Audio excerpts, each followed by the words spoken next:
Ce podcast vous est présenté par le laboratoire CNRS Scalab de l'Université de Lille.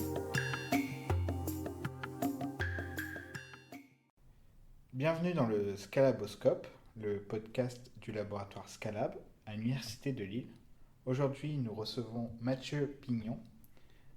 Bonjour Mathieu. Bonjour. Peux-tu te présenter en quelques phrases ? Oui, alors je suis orthophoniste, j'ai été diplômé en 2019 et j'ai fait une thèse de psycholinguistique et actuellement je suis post-doctorant à Scalab dans l'équipe langage. Ok, très bien. Est-ce que tu peux me raconter comment tu en es arrivé à faire une thèse ? Qu'est-ce qui t'a motivé à faire de la recherche ?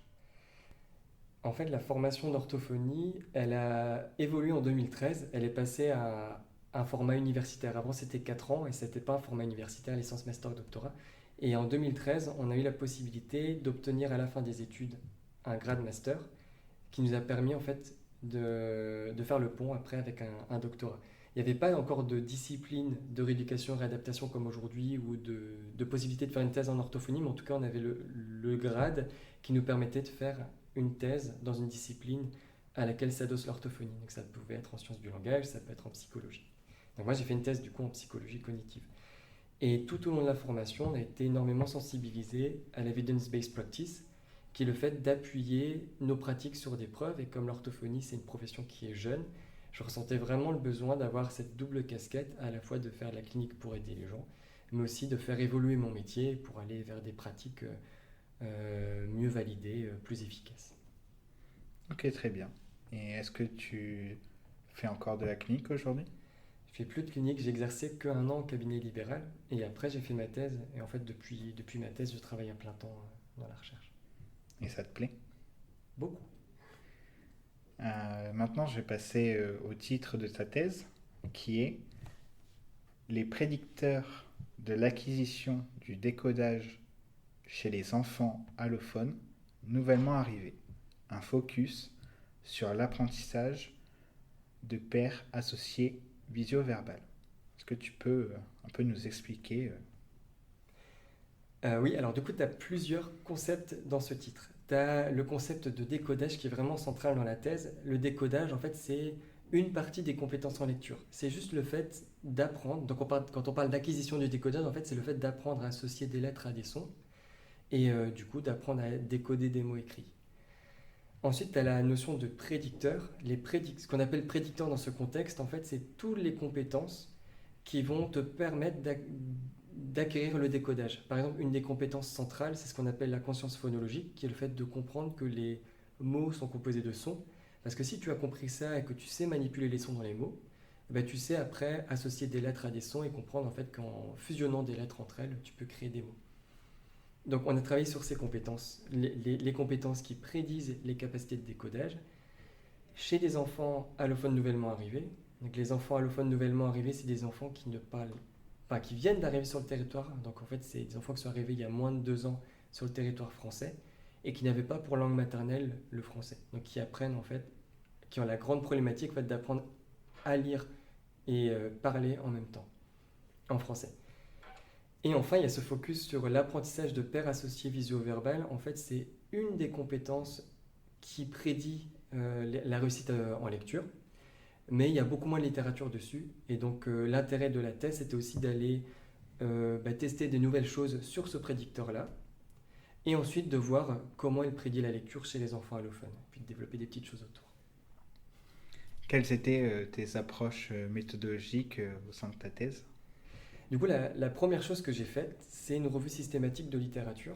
Et je trouve que c'est un moyen intéressant d'entrer dans le sujet quand on commence une thèse, parce que ça permet d'avoir une vue d'ensemble du sujet. Et donc là, j'ai centré ma revue de littérature sur l'apprentissage de paires associées visio-verbales, dans le but de comprendre à quel point ça prédit la lecture, déjà, à quel point c'est un bon prédicteur de la lecture, et aussi par quel mécanisme, pourquoi en fait c'est corrélé à la lecture. Et ensuite, j'ai mené des recueils de données, donc j'ai rencontré des enfants dans des écoles, donc j'ai échantillonné des centaines d'enfants allophones, non allophones, à qui j'ai fait passer des petits tests donc de lecture, des tests qui évaluent les compétences des prédicteurs, pour après faire plein de statistiques pour voir à quel point les différents prédicteurs sont corrélés aux compétences en lecture et lesquelles sont les plus corrélées, etc. Ok. Et est-ce que tu peux nous expliquer c'est quoi l'apprentissage de paires associées visio-verbales? Ouais, alors en fait, quand on parle d'apprentissage de paires associées visio-verbales ou d'apprentissage de paires associées, on parle de tâches spécifiques. Et c'est des tâches ou des paradigmes expérimentaux qui sont employés dans plein de domaines de la psychologie, oui, de la psychologie, pas que de la psycholinguistique. Et donc, nous, on a adapté à notre domaine. Donc, l'apprentissage de paires associées, c'est juste apprendre la relation entre deux éléments. Et donc là, c'est de l'apprentissage de paires associées visio-verbales. Donc, en fait, c'était juste apprendre des noms d'animaux imaginaires pour les enfants. Donc, c'est associer un pseudomot, un mot inventé, à une image qui est inconnue. Et en fait, c'est comme si on testait la première étape, enfin, pour simplifier les choses, c'est comme si on testait la première étape dans l'apprentissage du vocabulaire. C'est je vois une image et un mot et puis j'apprends à les associer en mémoire. Donc, avec ceci, quels sont les résultats que tu as pu obtenir ou découvrir? En fait, le questionnement général de la thèse, c'était de savoir comment est-ce que tu fais pour diagnostiquer ou dépister un trouble de la lecture, donc en fait une dyslexie, chez des enfants allophones qui ne parlent pas français. Parce que le problème pour les cliniciens, en fait, c'est qu'on a essentiellement des tests de lecture en français.